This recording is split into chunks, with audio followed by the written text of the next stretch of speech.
tramita una pensión de incapacidad permanente? ¿Cuáles son las fases más esenciales o determinantes a la hora de resolver una petición sobre incapacidad permanente? Seguidamente, en este vídeo lo vamos a explicar. Buenos días, soy Ramón Escribano, soy abogado especializado en reclamaciones de pensiones de incapacidad permanente, tramitación o impugnación de altas médicas, accidentes de trabajo y en general asuntos relacionados con reclamaciones frente a la seguridad social y de tipo laboral. Y en el vídeo de hoy queremos hablar sobre los trámites más esenciales o esenciales a la hora de reclamar una pensión de incapacidad permanente, distinguiendo por un lado la tramitación de tipo administrativo de la tramitación de tipo judicial. Antes de entrar en el fondo del asunto, queremos exponer o dar a conocer dos servicios gratuitos de nuestro despacho que sin duda creo que les pueden servir. El primero de ellos es la valoración de su caso totalmente gratis. Es decir, si usted está pensando en reclamar una incapacidad permanente, puede llamarnos y nosotros valoraremos su caso de forma totalmente gratuita, la viabilidad de su caso. Otro servicio gratuito es la primera consulta gratuita a través de nuestro correo electrónico.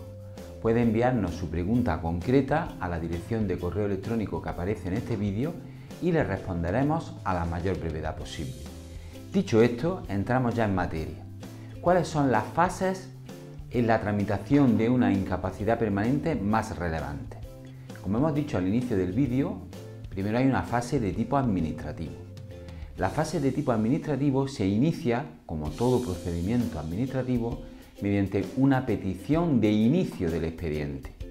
Esta petición de inicio puede realizarse por diversas personas o organismos. Quien lo puede iniciar sin lugar a dudas es el interesado o interesada. Cualquier persona que crea que pueda tener derecho a una prestación de incapacidad permanente puede solicitar al INS, al Instituto Nacional de la Seguridad Social, que se inicie un expediente encaminado al reconocimiento de su pensión. Para ello basta con cumplimentar un impreso que está destinado específicamente o normalizado para este tipo de procedimientos y que pueden encontrar un enlace en la descripción de este vídeo directamente a dicho impreso para que puedan verlo y analizarlo. Con esa presentación de ese impreso, cualquier interesado, insistimos, puede iniciar este expediente de reconocimiento de incapacidad permanente. Pero también se puede iniciar por otros organismos, por ejemplo, por la mutua de accidentes profesionales y de accidentes que pueda llevar el procedimiento de baja por accidente o incluso por enfermedad común en algunos casos de cada interesado o interesada. La mutua puede proponer al INS la tramitación de este expediente. También se puede proponer por los servicios públicos de salud correspondientes. El servicio público de salud que lleva a la situación de baja del interesado podría iniciar o pedir al INS el inicio de esta tramitación. Por lo tanto, la primera fase es la fase de inicio, de petición de la prestación de incapacidad permanente. Una vez que se inicia esta petición, el INS va a incoar un expediente de incapacidad permanente, nos va a asignar un número de expediente y se va a iniciar toda una tramitación interna de la que queremos destacar algunos aspectos. El aspecto para nosotros fundamental, porque es en el que podemos intervenir con más decisión o con más intención, es el procedimiento de exploración del interesado. Es decir, el INS va a remitir una notificación al interesado en el expediente para practicarle un reconocimiento médico donde se va a determinar su capacidad laboral. Por ello, es muy importante preparar bien ese reconocimiento médico destinado a este sentido, en este sentido en particular. Habrá que aportar toda la información médica de la que dispongamos, tanto informes médicos como pruebas objetivas, pero también es interesante aportar informes o documentos que acrediten cómo es nuestro trabajo, qué tareas realizamos habitualmente en nuestro trabajo, porque la valoración está encaminada a determinar nuestra capacidad laboral. esa exploración o esa valoración se va a efectuar por un inspector médico especializado en situaciones de incapacidad por parte del INS, por parte del Instituto Nacional de la Seguridad Social. Eso es una parte fundamental porque ese evaluador médico emitirá un informe que va a dirigir al EBI, al equipo de valoración de incapacidades, con la opinión de esa exploración, con el resultado y opinión que el evaluador tiene sobre nuestra capacidad laboral. Con posterioridad, el INS también, de forma interna, va a realizar una serie de comprobaciones que van a ir destinadas a ver si cumplimos con los requisitos necesarios para que se nos reconozca una incapacidad permanente. Por ejemplo, va a determinar cuál es la edad del interesado, si tiene o no tiene los años cotizados, de qué contingencia o causa deriva la incapacidad, cuál sería la base reguladora del importe de la futura pensión de incapacidad que corresponda a cada interesado, etc. El siguiente paso, una vez que se ha tramitado toda esta tramitación interna dentro del INS, es el dictado por parte del Instituto Nacional de la Seguridad Social de una resolución expresa resolviendo sobre la petición de incapacidad permanente, en la que se nos concederá o reconocerá una pensión de incapacidad permanente o la misma podrá ser rechazada. En ambos casos, en caso de que se reconozca una incapacidad permanente, el INS tendrá que concretar de qué grado, de qué importe y con qué fecha de efectos económicos. Y en caso de que se deniegue la prestación de incapacidad permanente, nos tendrá que concretar la causa, por no tener el periodo mínimo de cotización, por no tener, por ejemplo, nuestras limitaciones grado suficiente para alcanzar a una incapacidad permanente o por cualquier otro motivo. A esa resolución se le adjuntará una propuesta de resolución, donde se determinará cuál es nuestro cuadro clínico residual, es decir, cuáles son nuestras patologías y cuáles son las limitaciones que según el INS esas patologías nos provocan.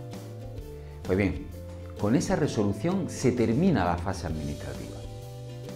Frente a dicha resolución, la ley, se termina la primera fase administrativa, porque contra esa resolución podremos interponer una reclamación previa de tipo administrativo, que tendremos el plazo de 30 días para poder presentarla y que consiste básicamente en un escrito donde el interesado puede presentar alegaciones de hecho y de derecho frente a dicha resolución y aportar además las pruebas que estime convenientes que prueben esas alegaciones.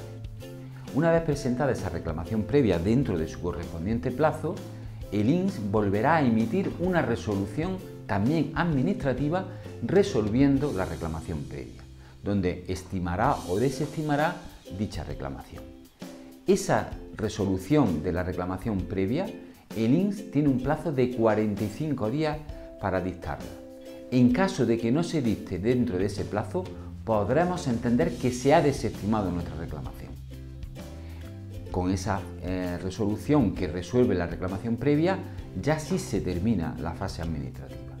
Frente a la misma podremos interponer en el plazo de 30 días, bien desde la resolución que resuelve la reclamación o bien desde que hayan pasado los 45 días que hemos mencionado, tendremos 30 días desde ese momento para presentar una demanda judicial.